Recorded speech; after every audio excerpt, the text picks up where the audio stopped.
하나님 우리를 고치심에 대해서 생각하면서 치유의 기도를 3주간 했습니다. 우리 영혼의 문제를 치유해 주시는 하나님께 죄 문제를 회개하면서 우리 영적인 문제를 고쳐달라고 기도했었고요. 저와 여러분의 마음에 많은 질병과 아픔도 있는데 이런 마음의 상처나 아픔 이런 것도 치유를 받기 위해서 기도했습니다.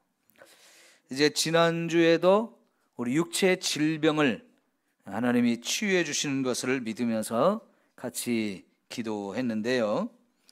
오늘은 이제 좀 이것이 나의 문제를 가지고 기도한 거였다면 우리가 살고 있는 이 환경,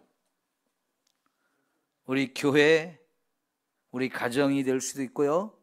또 우리가 사는 이 군산시가 될 수도 있고 이 나라가 될 수도 있고 더 나아가서는 전 세계를 위해서 우리가 함께 기도할 때 여기에도 치유받아야 할 부분들이 상당히 많죠. 이런 부분에 대해서 우리가 기도할 때 하나님이 그것도 놀랍게 치유해 주신다라고 약속하고 계십니다. 자, 예를 들어 13절을 한번 보세요. 혹 내가 하늘을 닫고 비를 내리지 아니하거나 혹 메뚜기들에게 토산을 먹게 하거나 혹 전염병이 내 백성 가운데 유행하게 할 때에, 자, 여기 세 가지가 나오죠. 첫째는 하나님이 하늘을 닫아서 이 땅에 비가 내리지 않게 할 수도 있다는 거예요. 여러분, 이건 심각한 하나님의 진노죠.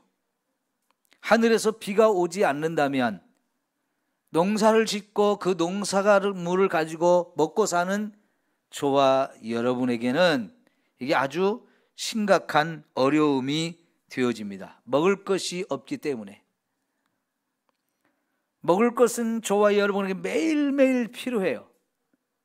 하나님이 우리에게 일용할 양식을 달라고 하나님께 매일매일 기도하게 하셨는데요. 그만큼 매일매일 우린 양식이 필요한데 하나님이 하늘에서 비를 내리지 않으면 결국은 먹을 양식이 없어지니까 심각한 문제가 되겠죠. 그 다음에는 뭡니까? 메뚜기들에게 토산을 먹게 하거나, 비도 내리고 농사도 잘 되는데 중간에 메뚜기 떼가 급습을 해버리면 농산물을 확 다 먹어치우니까 또 역시 거둘 것이 없습니다. 단순히 메뚜기만을 말하는 게 아니고 이런 농사를 짓는 작물에도 병이 자꾸 듭니다. 지금도 또 배추 농사가 심각하대요. 우리나라 배추 농사가 상당히 심각한 상황이라고 그래요. 그래서 고랭지에서 배추 농사를 짓는 분들이 갈아엎어야 될 상황들이 되었다는 뉴스를 보았어요. 그러면 금방 또 저와 여러분의 이 밥상 물가에 여러 가지 또 어려움이 생기겠죠. 그리고 또 세 번째가 뭡니까? 백성 가운데 전염병이 유행할 수도 있다. 이미 이거는 우리가 지금 경험하고 있는 중이죠. 2년 반 정도 우리가 이 코로나 바이러스로 해서 전 세계가 엄청난 고난을 겪었고 우리는 이제 조금 거기서 자유함을 얻기는 했지만 아직도 불안하죠. 이 전염병이 그대로 소멸될지 아니면 여름에 더 다시 한번 또 크게 확산돼서 또 전 세계를 휩쓰게 될지 우리가 알지 못해요. 그리고 아직 다른 나라에서는 우리와 같이 이렇게 전염병이 이제 좀 소멸되어져 가는 이런 상황에 있지 않고 여전히 강력하게 번성하고 있는 나라도 많습니다. 최근에 지금 북한이 아주 심각한 상황 속에 있죠. 자, 이럴 때 하나님은 뭘 하라고 그래요? 기도를 하라고 그랬어요. 그죠? 이럴 때 기도하면 하나님이 땅을 고쳐주신다. 땅을 고친다는 얘기가 뭐예요? 비가 안 오는 것도 고쳐야 되는 부분이고, 병충이 생기는 것도 고쳐야 될 부분이고, 저와 여러분에게 전염병이 오는 것도 고침을 받아야 되는데, 그걸 우리 인간의 여러 가지 수단과 방법을 동원해서 해결해 보려고 노력도 하겠지만, 하나님을 믿는 사람들이 이런 문제가 생기면 뭐 하라고 말씀하시는 거예요? 기도하라고요. 그러죠? 분명히 오늘 이 말씀은 기도하라고 하시는 말씀이에요. 그래서 14절에 내 이름으로 일컫는 내 백성이 그들의 악한 길에서 떠나서 스스로 낮추고 기도하여 내 얼굴을 찾으며, 이게 기도하는 거지요. 그렇게 하면 하나님이 그동안 비를 내리지 않은 것도 고쳐주시고, 병충해가 와서 우리 농산물이 해를 입어서 먹을 것이 없게 되는 것도 고쳐주실 것이고, 전염병이 우리 몸에 와가지고 우리 목숨을 위협하고 우리를 죽이는 이런 상황들이 와도 이것도 다 하나님이 고쳐주신다라고 말씀을 하세요. 그러니까 여러분, 우리 기도가 얼마나 큰 일을 하는지, 그죠?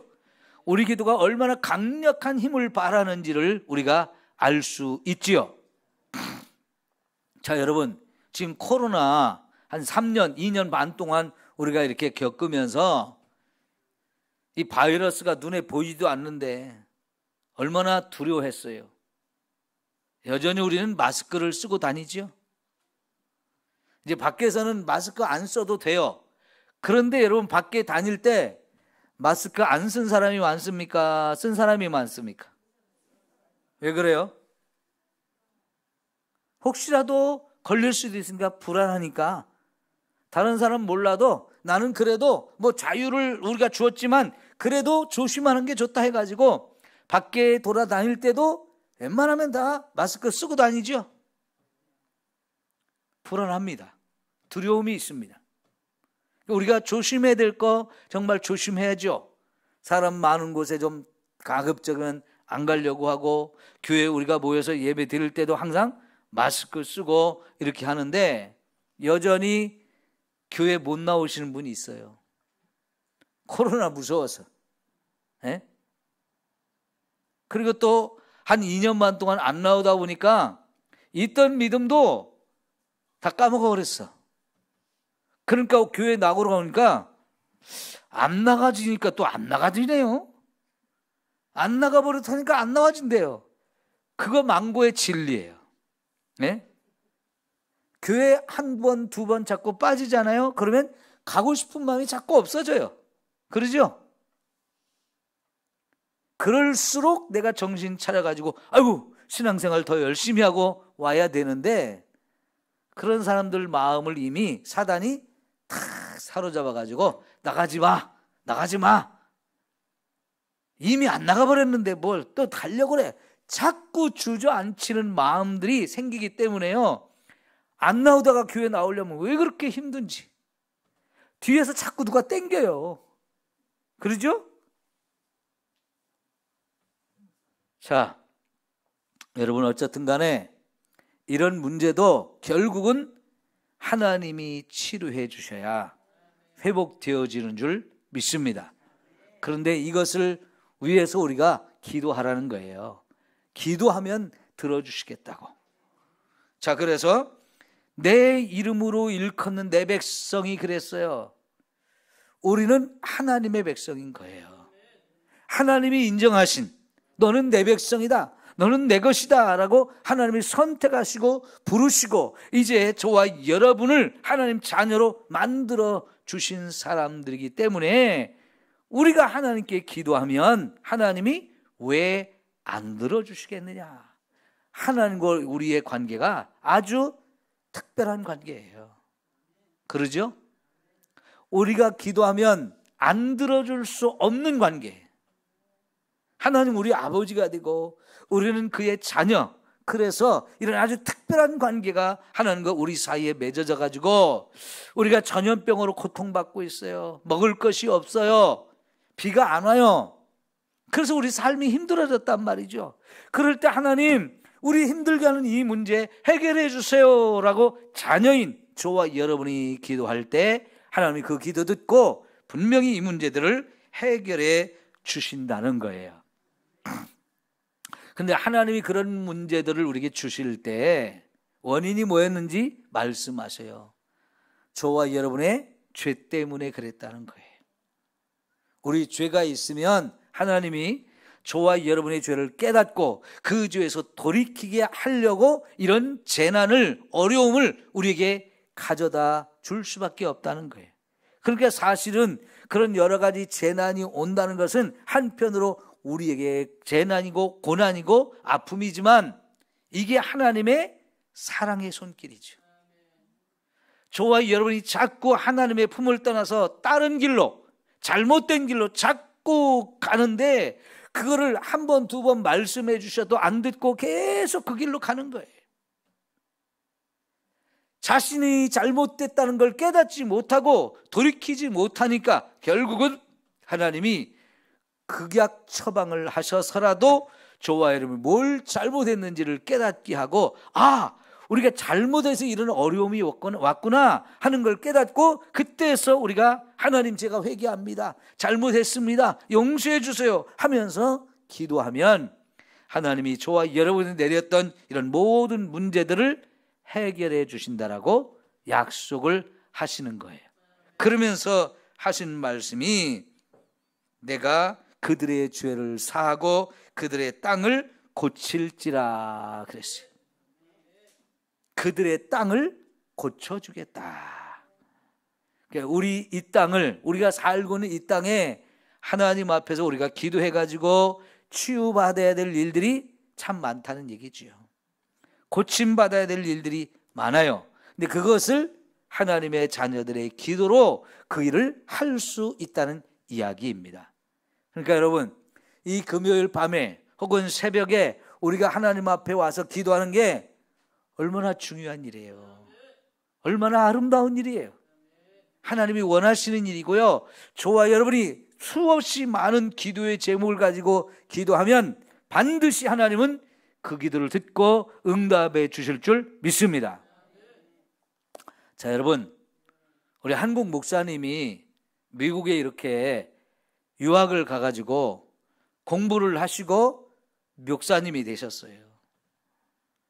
그래서 미국에서 목회를 이렇게 하는데, 미국의 저 동부 쪽에, 미국의 동부가 제일 중요한, 제일 큰 도시들이 있는데요, 뉴욕하고 뉴저지 주가 그쪽에 있는데, 그쪽에서 목회를 하는다 보니까 미국 목사님들이 몇백 명이 모여가지고 기도회를 하더래요. 당연히 한국 목사님이니까 그런 목사님들이 모여서 기도하는데 관심이 갔겠죠? 그래서 갔대요. 그랬더니 진짜 목사님들이 몇백 명이 모여서 기도회를 하는데 흑인 목사님들도 모이고 백인 목사님들도 모이고 아시아 쪽에서 오신 목사님들도 모이고 남미 쪽에서 오신 목사님들도 모이고, 그러니까 미국에는 다민족 국가잖아요. 그러니까 많은 민족들이 모여 사는데 그렇게 여러 민족에서 온 목사님들이 함께 모여서 기도회를 하는데 깜짝 놀랐대요. 그 기도회 자리에 몇백 명이 모였다는 것도 놀라운 일이고, 기도하는 걸 보니까요, 아주 뜨겁게 막 큰 소리로 부르짖어 기도하는데, 여기 한국인가? 이렇게 생각했대요. 그렇게 함께 모여서 몇백 명이 막 뜨겁게 기도하는 거는 한국에서는 흔히 볼 수 있는 일이잖아요. 그런데 미국에서는 그런 게 보기가 어려운데, 미국의 목사님들이 그렇게 모여서 막 열정적으로 기도를 하는데 너무 좋아가지고요, 그들과 함께 열심히 기도를 했대요. 그리고 이제 중간에 휴식 시간이 있어가지고 이제 밖에 나와서 잠시 휴식을 하다가 다른 목사님, 미국 목사님하고 대화를 이렇게 하게 돼서 하다 보니까 그분이 한국에서 온 목사님인 걸 알고는 반갑다고 그러면서 이 기도회가 미국 목사님들 몇 분이 한국 와서 한국 교회에서 기도하는 모습을 보면서 배워갖고 와서 미국에서도 그렇게 하는 거라는 거예요. 야, 여러분, 그런데 이미 한국 교회는 이런 기도의 맛을 잃어버리고 있죠. 이 너무 안타까워요. 몇백 명씩 모여가지고 어떤 문제를 해결하기 위해서 하나님 해결해달라고 막 뜨겁게 기도하던 이 전통이 한국 교회가 전 세계에 내어놓은 최고 좋은 이 방법인데요. 굉장히 좋은 하나님의 은혜를 누릴 수 있는 최고의 방법인데, 다른 나라 사람들이 부러워해서 이걸 수입해가지고 자기들 나라에서 그런 기도회를 하는데, 특별히 미국에 그 많은 목사님들이 모여서 뜨겁게 기도하는데, 지금 우리 한국 교회는 오히려 그 좋은 기도의 전통들, 기도의 능력을 자꾸만 잃어버리고 있어요. 여러분, 이 금요일 이 심야 기도, 원래는 심야에 철야 기도했잖아요. 근데 철야가 없어지고 심야 기도가 되더니 우리는 이제 심야 기도도 힘들다고 저녁 기도가 되고 말았어요. 거기다가 숫자도 예전에 비하면 정말 조금 뭐예요. 기도 시간이 줄어들었고 숫자도 줄어들었고, 그리고 기도하는 소리도 엄청 줄어들었고, 참 안타깝죠? 여러분, 저와 여러분이라도 하나님 우리를 부르신 날까지 정말 열심히 모여서 함께 기도하는 저와 여러분이 됐으면 좋겠어요. 예? 이 자리를 더 이상 여러분이 나 이제 힘없어서 못 나갑니다, 그렇게 하지 말고 정말 주님이 나를 이곳으로 보내주실 때까지는 함께 모여서 우리 열심히 뜨겁게 기도할 수 있기를 축원합니다. 이 자리 너무너무 중요한 자리고요, 이 자리 너무너무 필요한 자리예요. 왜요?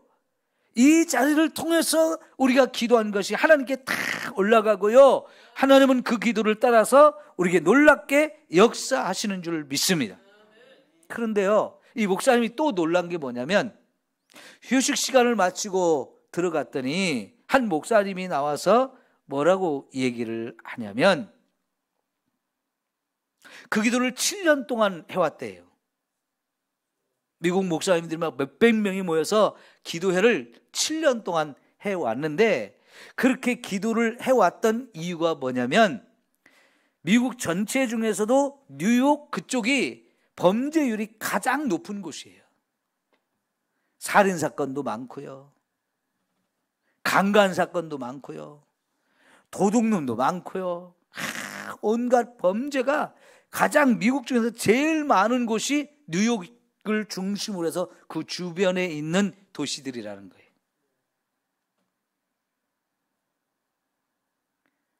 가정이 깨어진 곳도 많고, 청소년들의 범죄도 너무너무 많고, 마약도 많고, 온갖 폭행도 너무너무 많이 일어난 거지. 여러분, 우리 가끔 미국에서 총기 사건이 일어나서 총으로 누가 어디 가서 누가 죽였다는 얘기들이 뉴스로 자주 나오죠. 요 며칠 전에도 미국에서 한 초등학교에 18살짜리가 총을 사가지고요, 초등학교 가서 많은 아이들을 쏴서 죽였어요. 바이든 대통령이요, 막 화도 나고 막 속상하고 그래가지고 이 총기 규제하는 법을 좀 만들자고, 제발 좀 이제 우리 미국 사람들이 총을 마음껏 사가지고 총 가지고 사는 이런 나라 좀 만들지 말고 총 좀 못 사게 좀 하자고. 그래도요, 그 법을 못 만들어요. 지금 미국 가면요, 교통법규를 정말 잘 지킨다고 굉장히 얘기를 많이 들었어요. 그래서 제가 예전에 미국을 잠깐 다녀왔는데 가서 보니까요, 진짜 교통법규를 잘 지켜요. 참 좋은 나라네 그랬는데요, 같이 가 있는 목사님한테 물어봤어요. 그분은 미국에서 오래 사신 분이거든요. 그래서 목사님, 여기 왜 이렇게 교통법규를 잘 지켜요? 그랬더니 이유가 있대요. 어떤 놈이 총 가졌는지를 모르잖아요. 에? 지금 차를 타고 가는 수많은 사람들이 차를 타고 가는데 어떤 놈이 총을 가졌는지 모르잖아요. 그러니까 내가 난폭 운전을 하거나 옆 사람한테 시비를 걸거나 또 뭐라고 뭐 잘못하거나 그러면요, 어떤 놈이 와서 총을 쏠지를 모르기 때문에 다 겁이 나가지고 교통법규를 안 지킬 수가 없대요. 그러니까 이게 자연스럽게 교통법규를 지키는 것 같지만 사실은 무서워서 겁이 나가지고 안 지킬 수가 없는 거예요. 그게 미국이라는 거예요. 근데 그런 것 때문에 나라가 이렇게 가면 안 되겠다, 우리가 사는 이 도시가 그러면 안 되겠다 해가지고 그 주변에 있는 목사님들이 7년 동안이나 몇백 명이 계속 모여가지고 기도를 해왔는데 7년 동안 그렇게 기도를 했더니요, 7년 만에 범죄율이 절반으로 딱 떨어졌대요. 이야, 이게 참 대단한 일인 거예요. 여러분, 세상을 보세요. 세상은 갈수록 죄가 더 많아집니까? 아니면 적어집니까? 디모데 전서인가 거기에 보면요, 디모데 후서에 보면 악한 자들은 점점 더 악해진다 그랬어요. 그래서 속이는 자들은 점점점 더 속인다 그랬어요. 죄인들은요, 점점 죄를 더 많이 짓게 되어 있어요. 속성이 그래요. 왜? 죄를 짓지 못하게 하는 양심이라고 하는 이 브레이크가 고장이 나버렸기 때문에 죄를 한 번, 두 번 진 사람은 점점 더 많은 죄를 짓게 되고 바늘도둑이 뭐가 된다고요? 소도둑놈이 된다고요. 처음에는 바늘을 훔쳐도 이게 겁이 나가지고 양심이 두근두근 거려요. 이것도 훔치는 건데, 도둑질하는 건데 막 자유롭게 못했거든요. 그런데 바늘이라도 하나 훔치게 되어지면 그 다음부터는 양심이 점점 무디어져 가지고 결국은 소도둑놈까지 되어진다는 얘기죠. 그게 세상의 속성이에요. 그러니까 예전보다도 지금은 범죄율이 너무너무 많아졌고요, 흉악한 범죄가 더 많아졌어요. 그런데요, 7년 만에 그 미국에서도 제일 범죄가 많았던 뉴욕과 뉴저지 이 지역에 범죄율이 절반이 됐다는 것은 상상이 안 가는 거예요. 물론요, 시장이 정치를 잘해서 그럴 수도 있고, 경찰서장이 정말 훌륭한 사람이 세워져서 범죄율을 낮추기 위해서 막 여러 가지 열심히 활동을 해가지고 그럴 가능성도 조금은 있어요. 그런데 여러분, 그 시장이 계속 가는 건 아니잖아요. 그 경찰서장이 그 자리 계속 유지하는 거 아니잖아요. 그 사람들은 자리가 자꾸 바뀌어요. 그럼에도 불구하고 7년 만에 범죄율이 딱 절반으로 떨어졌다는 얘기를 하면서 이것이 우리 목사님들이 모여서 함께 기도했기 때문에 하나님이 우리의 기도를 듣고 이런 놀라운 결과를 주셨다고 믿습니다 라고 선포를 하더라는 거예요. 대단한 일 아니에요? 여러분, 우리의 역사를 우리가 살아온 시대에만 한번 생각해 보세요. 여기 70, 80 이렇게 되신 분들, 여러분이 우리가 살아온 이 시대, 우리 시대의 역사를 한번 살펴보세요. 70년대 이전 우리 삶이 얼마나 어려웠습니까? 우리나라는 정말 세계 가운데서도 가난한 나라였어요. 왜 가난했습니까? 우리 안에서 유혈한 전쟁도 일어났었고요, 우리가 일본이라는 나라의 나라도 빼앗겨가지고 36년 동안 식민 통치를 받았어요. 그러다 보니까 가난할 수밖에 없는 거지요. 거기다 여러분, 우리는 일본하고 비교하면 기술이 너무나 떨어져 있었어요. 우리나라에서 뭐 만드는 물건이라는 게 별 볼 일 없었어요.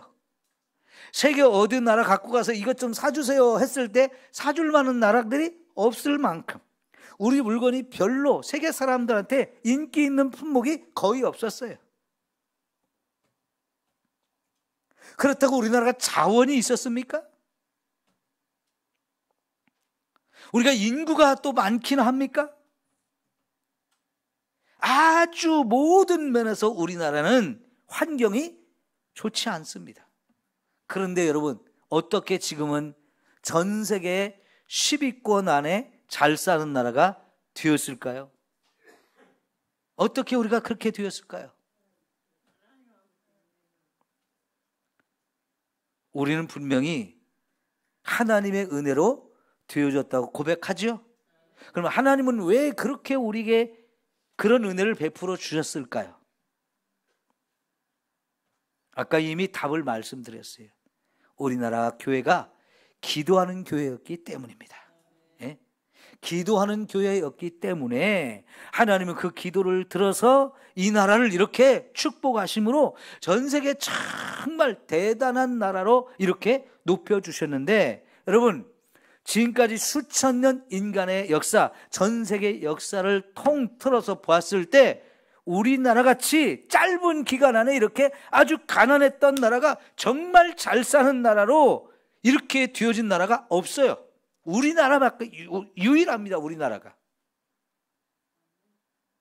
유일해요. 그런데 우리나라가 이렇게 어마어마한 발전을 하는과 동시에 거기에 뭐가 또 발전했느냐? 교회가 발전을 했어요. 한국 교회가 한국에 성장하면서 이 나라도 부흥시키고 이 나라도 잘 사는 나라로 함께 되어졌어요. 그러니까 교회가 부흥할 때 이 나라도 잘 사는 나라가 되어졌다는 얘기예요. 그게 어떻게 되었습니까? 한국 교회가 뜨겁게 열정적으로 기도했기 때문에 그렇게 되어진 줄 믿습니다. 여러분, 예전에 우리 못 먹고 못 살다 보니까 소망이 없었어요. 그런데 교회가 들어와서 사람들에게 소망을 줬어요. 예수 믿으면 복 받습니다. 예수 믿으면 천국 갑니다. 이런 이야기로 막 전도를 했단 말이죠. 그래서 사람들이 그 말을 들을 때 정말 예수 믿으면 복 받을까? 예수 믿으면 복 받을까? 사실 어디를 둘러봐도 복 받을 일이 없는데, 우리 절에 가서도 비료 받고요, 소나무 밑에 가서도 비료 받고요, 바위 밑에 가서도 비료 받고요, 장독대 앞에 가서도 비료 받고 많이 비료 받잖아요. 근데 그런 거 갖고 안 된다는 걸 우리는 너무나 많이 경험했는데, 이제 하나님 믿으면 하나님 우리를 천국도 가게 하고 축복을 받게 해준다 라고 해주니까 사람들이 한번 믿어볼까 하면서 교회로 몰려왔고요. 교회로 온 사람들은요, 하나님 우리 복 좀 주세요, 우리 구원해 주시고 우리 복 좀 주세요, 정말 열심히 기도했어요. 왜? 그게 소망이니까. 다른 소망이 없었어요. 그게 거기에 생명을 걸고 거기에 올인해가지고 정말 열심히 기도를 했어요. 그래서 참 여러분, 한국교회 두 번의 성장이 부흥 성장한 기회가 있었어요. 1905년부터 10년까지 엄청난 부흥이 폭발적으로 일어났었고요. 60년대 이후부터 80년대까지 한국교회가 어마어마하게 부흥하는 역사를 하나님이 주셨는데, 어쨌든 그 배경 속에 한국교회는 뜨겁게 하나님께 기도하는 교회였는데, 하나님께서 교회도 성장하게 하고 이 땅에 축복도 내려주셔서 오늘날 이와 같은 축복된 나라가 되어진 줄 믿습니다. 이제는 여러분, 한국에서 만든 물건 진짜 전 세계에서 알아주잖아요. 그죠? 그런 제품이 많잖아요. 몇 년 전까지만 해도 일본의 기술력이 최고였어요. 그런데 여러분, 이제 우리나라가 일본의 기술력으로 지는 나라가 아니잖아요. 일본의 기술력을 넘어선 나라가 됐잖아요.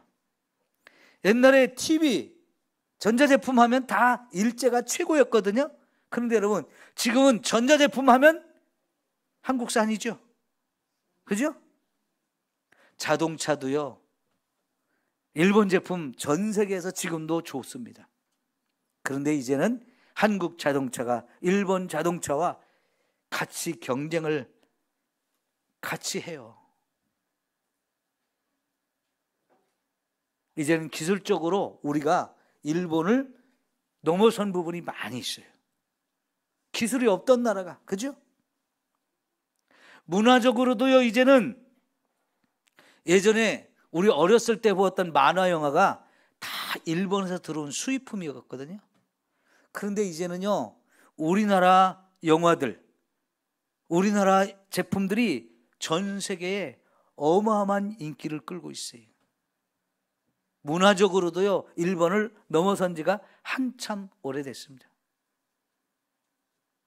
오늘 뉴스에 보니까요, 방탄소년단 BTS라는 사람들을 미국 대통령이 초청을 했어요. 왜요? 미국에서 이 아시아 사람들에 대한 혐오 범죄가 많아가지고 이 문제를 좀 해결하는데 BTS가 와서 같이 좀 하자고, 여러분들이 와서 도와주면 미국에서도 이 아시아인들을 증오하며 범죄하는 것들이 좀 많이 줄어들 것 같으니까, 해결될 것 같으니까 와서 좀 같이 협력해서 일 좀 하자고 우리나라 방탄소년단을 초청을 하고 같이 일을 하자고 했어요. 야, 달라졌죠?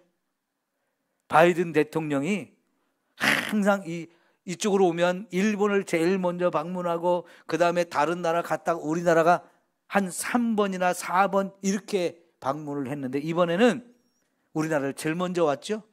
그래가지고 제일 먼저 어디 갔어요? 삼성전자에 갔어요. 왜 그래요? 삼성전자에서 만드는 반도체가 지금 미국이 너무너무 필요한 거예요. 요즘에 만드는 물건 중에 반도체가 안 들어가는 물건이 있나요?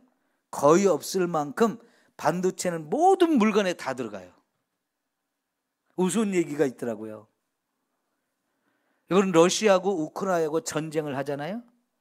그 러시아는 첨단 무기들이 정말 많다고 생각을 했어요. 사실은 그런 첨단 무기들을 정말 많이 만들어냈거든요. 그런데 이번 전쟁을 하는 거 보니까 그 첨단 무기들을 잘 쓰지를 못해요. 그리고 그런 거 끌고 가가지고도 다 우크라이나에 가서 그냥 다 박살나고 뺏기고 이런 꼴이 돼버렸어요. 나중에 확인을 해보니까요, 최첨단 비행기 안에 그 첨단 장비들을 제대로 없어가지고요, 다른 데서 뜯어와가지고 스카치 테이프로 붙여서 쓰더래요. 러시아 병사들이 우크라이나 쳐들어가가지고 막 민간 집에 들어가가지고 냉장고 훔쳐가지고 자기 나라로 자기 집으로 우편으로 보내고 뭐 TV 보내고 막 이런 짓을 막 해가지고, 아니 왜 저런 걸 훔쳐가나 그랬는데, 집으로 보낸 것도 있지만요, 거기 냉장고에 있는 반도체 칩을 빼가지고 무기에 넣어가지고 쓰더래요. 이게 얼마나 우스운 얘기예요. 최첨단 무기를 만들어 놨는데 하도 군대에서 비리가 많아가지고요, 그 첨단 무기를 만들어 놓은 거에서 좋은 부품들 다 빼가지고 다른 데 팔아 처먹어가지고 무기들을 쓸 수가 없는 일이 너무나 많다는 거예요. 그 냉장고에 쓰는 반도체를 빼가지고 비행기에다가 꽂아가지고 쓰고 탱크에 꽂아 쓰고 이런 짓을 하고 있대요. 그러니까 요새 반도체는 거의 모든 제품에 들어간다고 보는데, 반도체 우리나라 거 최고잖아요. 그러니까 바이든 대통령이 와가지고 미국에 공장 좀 짓고 미국에서도 만들어 달라고 막 사정을 한 거 아니에요? 그러니까 삼성에서 알겠다고, 미국에 공장 짓고 거기서 많이 만들어 주겠다고 큰 소리 치는 거 아닙니까? 현재 자동차도 또 끝날 게 가기 전에 또 한 번 만나가지고 자동차 공장 져가지고 자동차 만들어 달라고 이런 거 하잖아요. 왜 그래요? 우리 기술이 그만큼 대단해졌기 때문에 그게 가능한 거예요. 근데 여러분, 우리가 어떻게 이런 일이 일어났을까? 기도인 줄 믿습니다. 이 좋은 기도를 여러분 지금 우리가 자꾸만 놓치고 있다는 게 문제예요. 한국 교회가. 물론요, 기업인들도 정말 노력을 많이 했고요. 온 백성이 막 잘 살아보자고 막 노력을 했어요.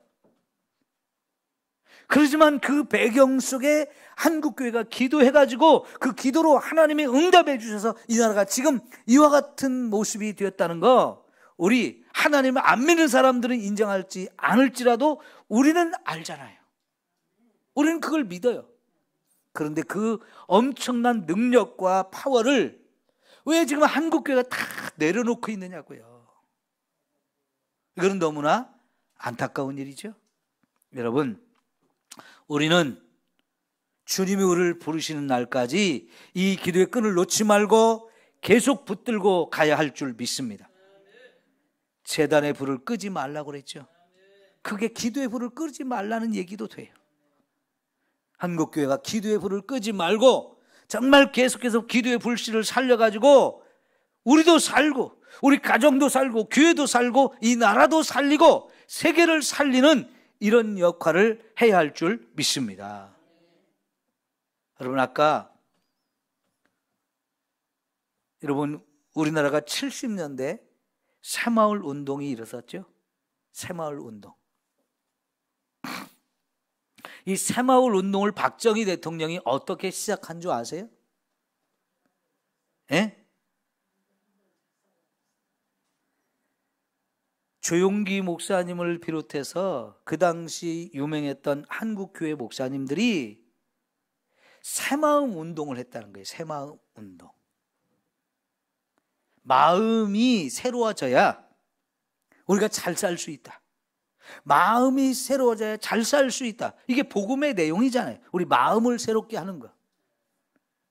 근데 그런 일들을 열심히 하고 있는데 대통령이 이제 한국교회 지도자들을 초청해가지고 함께 청와대에서 이렇게 대화를 하는 중에 목사님들이 건의를 한 거예요. 우리 새마음 운동을 국가적으로 합시다. 지금 잘 살지 못하고 너무너무 먹고 사는 게 힘든 우리나라, 새마음 운동을 교회에서 펼치고 있는데 한번 대통령이 우리 나라 전체적으로 한번 합시다. 그랬더니 대통령이 그걸 듣고는 그거 좋은 생각이라고 그러면서 새마음 운동이라고 하지 않고 새마을 운동이라고 바꿔서 새마을 운동을 벌인 거예요. 그때 노래가 뭐였어요? 구호가? 잘 살아보세요. 잘 살아보세요. 야, 여러분, 새벽마다 하여튼 마을마다 그 노래 틀으면서 사람들 막 좀 일찍 일어나라고 그래서 마을길도 좀 쓸고, 응? 좀 뜯어 고쳐가지고 환경도 좀 고치자고. 그래서 정부에서 막 시멘트 주면서 길도 깔고 말이죠. 담도 새로 짓고 지붕도 새로 하고 막 열심히 새마을 운동을 벌인 결과, 야, 어마어마하게 한국이 경제적인 발전을 이루어냈잖아요. 그러니까 여러분, 우리가 이렇게 경제적으로 우리나라가 발전했던 그 배경 속에도 결국은 교회가 가진 이 복음의 방법을 대통령이 건의를 받고 그거 한번 해보자, 좋다 해가지고 정말 새마을 운동을 일으켜서 이 나라가 엄청난 경제 부흥을 일으켰잖아요. 그거 말이죠, 예전에 가나안 농군 학교라고 있었어요. 그죠? 김용기 장로님이라는 분, 여러분 조용기 목사님을 잘 알지만 김용기 장로님이라는 분도 있었어요. 가나안 농군 학교를 하신 분인데, 그분이 그 새마을 운동 이전에 사람들의 생각과 마음을 바꾸는 운동을 가나안 농군학교로 불러서 농사 짓는 사람들, 뭐 공무원들, 수많은 사람들을 불러서 거기서 막 강하게 훈련을 시켰어요. 그분이 저 대학 다닐 때, 신학대학 다닐 때 우리 학교에 와가지고 부흥회를 하는데, 그분이 아주 재미있는 얘기를 하는데 뭐냐면요, 자기 가나안 농군학교에 오면 이렇게 이제 화단이 있지 않습니까? 건물 앞에 화단들이 있는데 그 화단, 옛날에는 화단 이렇게 경계에 돌들을 이렇게 박아놨잖아요. 근데 자기네 학교의 돌들은 다 그냥 있지 않는데요. 다 돌 위에 돌 하나씩 들고 있대요. 왜 그렇게 했느냐? 너도 놀지 말고 일해야 돼. 돌도 일해야 된다고 돌을 세워놓고 그 위에 또 돌 하나 올려놓도록 다 그렇게 만들어놨대요. 그러니까 사람들한테 그런 거 하나를 보더라도 우리 게으르게 살지 말고 좀 마음을 새롭게 가지고 정신 바짝 차리고 좀 열심히 살기 위해서 노력하자고. 아침에도 막 일찍 일어나고 새벽부터 좀 일찍 일어나서 운동도 하고 일찍 부지런하게 살자고. 그 술 먹고 화토 치고 막 이러면서 살지 말고 그거 다 버리고 좀 열심히 땀을 흘려 일해가지고 좀 잘 사는 나라 좀 만들자고 막 그런 일을 했거든요. 그게 새마을 운동의 시작이 그런 쪽에서부터 나온 거예요. 왜 그 장로님이 그 일을 했느냐? 복음을 받아들이니까 이 나라가 못 사는 게 너무 안타까운 거예요. 성경에 보면 유대인들이 정말 믿음을 가지고 살 때 하나님이 엄청난 축복을 주는 걸 우리가 볼 수 있는데, 이 나라도 그러면 믿음을 가지고 바로 서면 우리도 얼마든지 잘 살 수 있다, 하나님의 축복을 받을 수 있다, 이런 믿음을 가지고 가나안 농군학교를 한 거예요. 여러분, 교회가 세상을 살릴 수 있습니다. 네? 교회가 세상을 살릴 수 있어요. 여러분, 이 땅에 공산주의가 왜 만들어졌는 줄 아세요? 이 땅 어느 나라를 가든지 잘 사는 사람, 못 사는 사람이 나누어져 있어요. 잘 사는 사람은 너무너무 잘 살아요. 가난한 사람은 너무너무 못 살아요. 잘 사람은 점점 더 잘 살아요. 근데 가난한 사람은 점점 가난해져요. 그런 걸 볼 때 가난한 사람이 화가 나잖아요. 이거 확 뒤집어 엎어가지고 좀 잘 사는 사람도 좀 나눠가지고 못 사는 사람한테 좀 나눠주고 좀 같이 좀 더불어 살면 좋겠다, 그런 생각들을 안 가질 수가 없어요, 세상은. 왜냐하면 이 빈부격차가 너무 심하니까. 그러니까 전 세계적으로요, 그래서 가장 힘든 게 빈부격차를 해결하는 게 사실은 제일 힘들어요. 지금도 여러분, 코로나가 만연한 나라는 대부분 어떤 나라죠? 가난한 나라들이에요. 왜? 백신을 사지 못했으니까. 그나마 우리나라는 돈이 있어서 백신을 사와서 마음껏 백신을 맞게 해주니까 이거 그냥 이만큼 이겨나가는 거거든요. 저도 며칠 전에 4차 접종을 했어요. 그런데 다 공짜로 했잖아요. 얼마나 잘 사니까 이렇게 됐는데요. 못 사는 나라들은 백신을 사올 수도 없고, 사와야 부자들만 좀 맞고 말지 가난한 사람들은 돈이 없어서 그걸 못 맞는 거예요.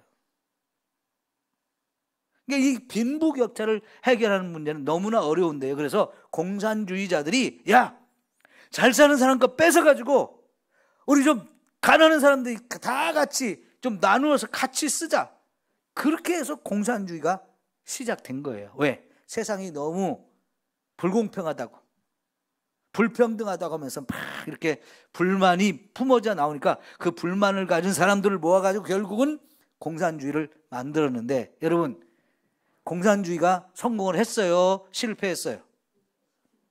전 세계 어느 나라도 공산주의는 다 실패했습니다.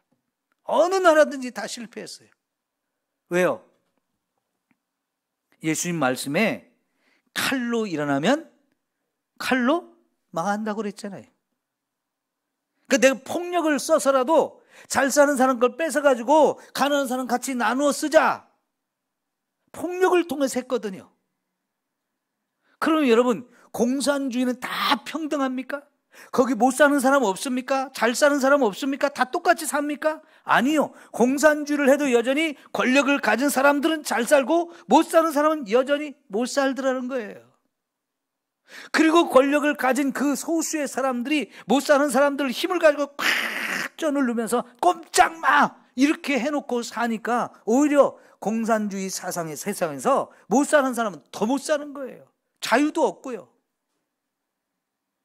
그러니까 여러분, 아무리 세상이 이런 죄악이 많고 뭐 문제가 많고 그래서 이걸 아주 우리가 막 확 개혁을 해가지고 뜯어 고치자, 확 바꿔버리자, 이런 마음은 우리에게 있는데요, 세상의 그 어떤 방법으로도 그런 걸 다 해결하고 완벽한 나라를 세울 수 있는 방법이 없습니다.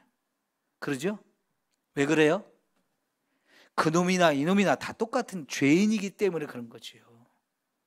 죄인이 아무리 세상에 대해서 불만 갖고 야 우리가 좀 정말 멋진 세상을 만들자 하고 막 생각하고 뜻을 모으고 마음을 모으고 힘을 모아서 우리 그렇게 하자 으쌰으쌰 해가지고 세상을 바꾼다 해도 지나보면 그놈이 그놈이요. 선거를 할 때마다 기대를 가지고 우리가 선거합니다. 좋은 대통령 뽑고 좋은 일꾼 뽑고 뭐 좀 해보자. 다 지가 나라를 세우게 만들겠다고 나 뽑아달라고 그러는데 시간 지내보면 아유 저것도 똑같네. 저것도 똑같네. 맨 그러잖아요. 그죠? 여러분 그러나 기도는 하나님의 은혜로 가장 아름답고 가장 좋은 결과를 저와 여러분에게 가져다 주는 줄 믿습니다. 그 믿음을 가지고 우리가 기도해야 돼요. 그 믿음이 있어야 우리가 기도할 수 있는 것이고요. 그 믿음으로 기도할 때 정말 하나님 우리가 기도한 대로 들어주시는 놀라운 역사가 일어납니다. 우리는 그래서요 많은 것들을 품고 기도할 수 있는 거예요.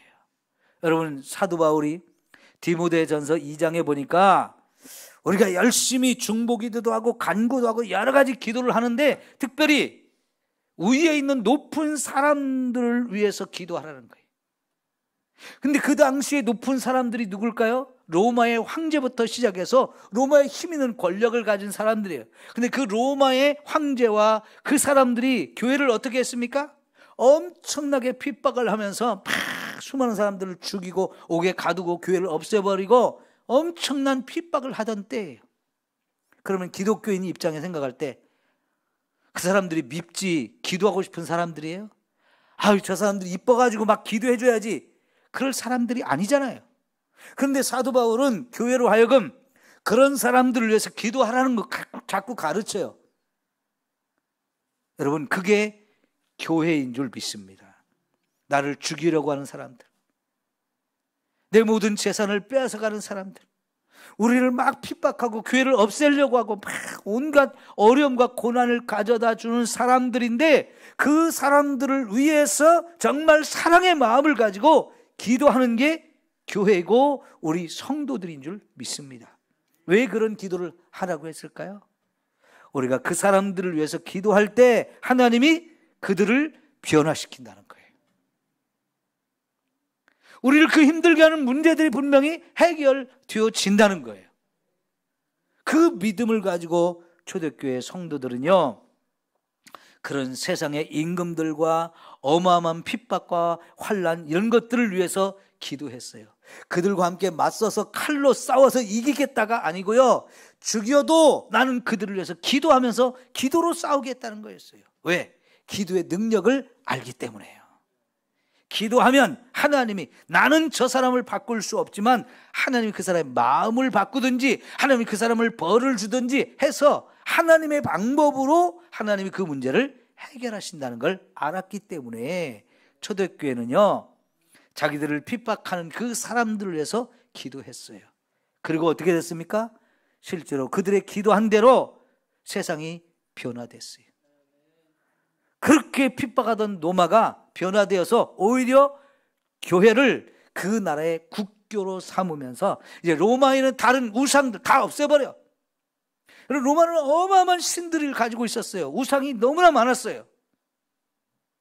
그런데 그 우상들을 다 버리게 하고 오직 하나님만 믿는다. 로마 사람들이 이제 하나님만 믿어라. 국가의 종교로 만들고 로마 시민 전체를 로마에 사는 사람들을 다 그 국가 안에 있는 사람들을 다 기독교인으로 만들려고 했어요. 이게 어떻게 가능한 겁니까? 기도의 능력으로 되어진 줄 믿습니다. 그렇다면 여러분 그 기도는 지금도 여전히 능력이 있습니다. 일하시는 분은 하나님이니까요. 우리의 기도를 듣고 일하시는 분은 하나님. 그래서 하나님은 어제나 오늘이나 영원토록 변함이 없다고 그러잖아요. 2000년 전에 우리의 기도를 듣고 그렇게 세상을 변화시키는 하나님은 지금도 우리의 기도를 듣고 세상을 변화시킬 수 있는 하나님이셔요. 그게 하나님이 땅을 고쳐준다는 이야기예요. 그러므로 여러분, 오늘 지금 우리가 살고 있는 이 세상을 위해서 우리가 기도할 것들이 얼마나 많습니까? 우리가 우크라이나에 러시아 전쟁이 일어났을 때 그때부터 처음부터 우리는 함께 기도해왔죠. 여러분, 그러니까 여러분, 러시아는 우크라이나 쳐들어갈 때 자기들이 3주면 그 나라 박살내고 우리가 전쟁 끝낸다라고 생각하고 갔어요. 실제 세계가 봤을 때 그럴 거라고 추측을 했어요. 왜? 러시아의 무기가 어마어마하다고 생각했으니까요. 그런데 지금 어떻게 했습니까? 우크라이나 안에 들어갔던 러시아 군인들이 다 도망갔잖아요. 동쪽에 과거부터 좀 러시아 사람들이 살고 있었던 그 사람들 지역만 지금 자기들 땅으로 완벽하게 만들기 위해서 거기서만 지금 전쟁을 하고 있지, 러시아 군대가 어마어마한 탱크나 이런 것들을 끌고 갔었는데 다 불타거나 폭파되거나 빼앗기거나 놓거나 하고 다 도망갔잖아요. 그리고는 이제 그 동쪽에서 서로 막 밀고 지금 이런 싸움을 하고 있는데 전쟁이 이렇게 되리라고 우리 상상도 못했어요. 그렇지만 어쨌든 우리 기도했어요. 왜? 하나님이 우크라이나를 살려주시기를 기도했고요. 러시아가 잘못했다는 걸 알기 때문에 러시아에 대해서 하는 벌 주시라고 우리가 기도를 해왔는데, 전쟁이 이렇게 되리라고는 우리 상상도 못했는데 실제로는 이렇게 되었죠. 어떻게 이렇게 되었을까요? 첫째는 우크라이나 국민들이 하나님께 막 기도했기 때문이라고 믿습니다. 그리고 이 전쟁을 보면서 전 세계 많은 기독교인들이 우크라이나 편에 서서 전쟁이 빨리 끝나게 해달라고, 우크라이나가 이걸 이기게 해달라고 기도를 해왔기 때문인 줄 믿습니다. 거기에 저와 여러분의 기도도 들었었죠. 우리의 기도가 그 결과를 만들어냈다고 저는 믿습니다. 여러분, 요즘에 물가가 엄청 많이 올라서 지금 걱정이죠. 기름값도 많이 올랐고 밀가루도 많이 올랐고 고기값도 많이 올랐고 이것저것 정말 많은 것들이 지금까지도 올랐고 앞으로도 또 계속 올라갈 가능성이 많습니다. 우리나라는 아직은 버틸만 하지만 이걸 못 버티는 나라가 지금 계속 나오고 있어요. 그 국가들 자체가 막 파산이 되고 국가들 자체가 폭동이 일어나서 대통령이나 총리들이 그냥 다 물러가고요, 정권이 바뀌고 하는 나라들이 지금 굉장히 많아지고 있어요. 왜? 감당이 안 되니까요. 당장 먹을 거와 전기가 안 들어오면 큰 문제잖아요. 지금 그런 나라들이 지금 너무나 많아요. 이런 거 우리가 걱정만 할 게 아니고 기도할 일인 줄 믿습니다. 그러죠? 기도해야 할 일이에요. 여러분, 여전히 차별금지법을 제정하려고 하는 사람들이 굉장히 열심히 일하고 있어요. 어젠가 그저께인가 국가인권위원회에서 여기저기 소식지를 보내는 게 있는데 저도 그거를 이렇게 컴퓨터로 봤거든요. 이번에 국가인권위원회에서 빨리 차별금지법을 제정하라고 촉구하는 성명을 또 냈더라고요. 그래서 제가 읽어보니까요, 자기들이 우리 국민들의 의식을 조사해 보니까 이 차별금지법을 찬성하는 숫자가 90%가 넘는다라고 이렇게 자기들 조사해 보니까 그렇다라고, 그러니까 빨리 이걸 통과시켜야 된다고, 법을 만들어야 된다고 막 그렇게 주장을 하고 있더라고요.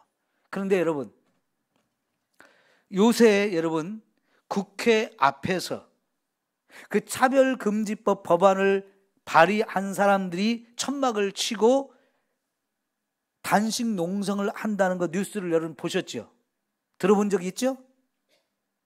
그건 뉴스로 나오잖아요. 그런데 그보다도 훨씬 더 많은 사람들이 지난주에 3만 명 정도가 모여서 국회 앞에서 이 차별금지법을 제정을 반대하는 집회를 했어요. 그런데 뉴스 나왔어요? 안 나왔어요? 여러분 한 줄도 못 읽어봤죠? 들어본 적도 없죠? 왜 그런 뉴스가 안 나올까요? 그런 뉴스는 내보내지 말라고 인권위원회하고 기자들이 협의해가지고 그런 법을 만들었어요. 자기들 나름대로. 그래가지고 어떤 신문도 어떤 방송도 차별금지법을 반대하는 이 뉴스는 하나도 안 나와요.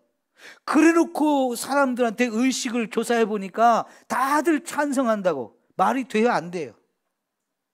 찬성하는 얘기도 나오고 반대하는 얘기도 다 나오는 가운데에서 사람들이 판단해가지고 그거는 옳고 그건 그르고 판단한 다음에 이걸 만들어야지, 안 된다, 이걸 서로 의견을 낼 수 있어야 되는데요, 찬성하는 얘기만 자꾸 내보내고 반대하는 얘기는 하나도 못하게 막아놓고는 국민들이 다 찬성한다고. 그렇게 말하면 이게 뭐 공산주의입니까? 공산주의는 그렇게 하잖아요. 참 말이 안 되는 짓을 하고 있어요. 여러분, 이런 것을 위해서 우리가 기도해야죠. 기도해야 돼요. 제가 이런 얘기하면서도 막 화가 나고 속상한데, 그냥 화나고 속상한다고 뭐 욕하고 삿대질하고 그래갖고 해결될 문제는 아니거든요. 하나님께 기도해서 하나님이 이 문제를 해결해 주시도록 우리가 요청하면 하나님이 들어주실 줄 믿습니다. 여러분, 우리 주변에 이 땅을 고쳐달라고 우리가 기도할 게 너무나 많다는 얘기예요. 오늘만이 아니고 여러분, 많은 기도의 제목을 가지고 우리 가정을 위해서도 가정의 문제를 고쳐달라고 기도하시고요. 교회도 어느 교회든지 문제는 다 있어요. 우리 교회 안에도 해결될 문제들이 있어요. 이런 문제들이 여러분이 보고 듣고 경험하고 알고 있는 것들 계속 하나님께 기도하셔야 돼요. 한국 교회가 고쳐져야 될 부분도 우리가 많이 알고 있어요. 그 부분들을 위해서도 기도해야 돼요. 이 나라를 위해서도 지금 당면하고 있는 우리 나라의 문제, 경제 문제, 이런 것들도 기도해야 돼요. 북한의 문제를 위해서도 기도해야 돼요. 저 우크라이나 문제가 빨리 해결되어져야 세계 경제 문제도 해결되어질 수 있는 거고, 기름값도 안정되고 밀가루값도 안정돼요. 그래, 고기도 마음껏 먹을 수 있어요. 여러분, 기도할 게 참 많죠? 하나님이 이 땅을 고쳐주시도록 우리가 기도할 게 참 많다는 이야기입니다. 기도합시다.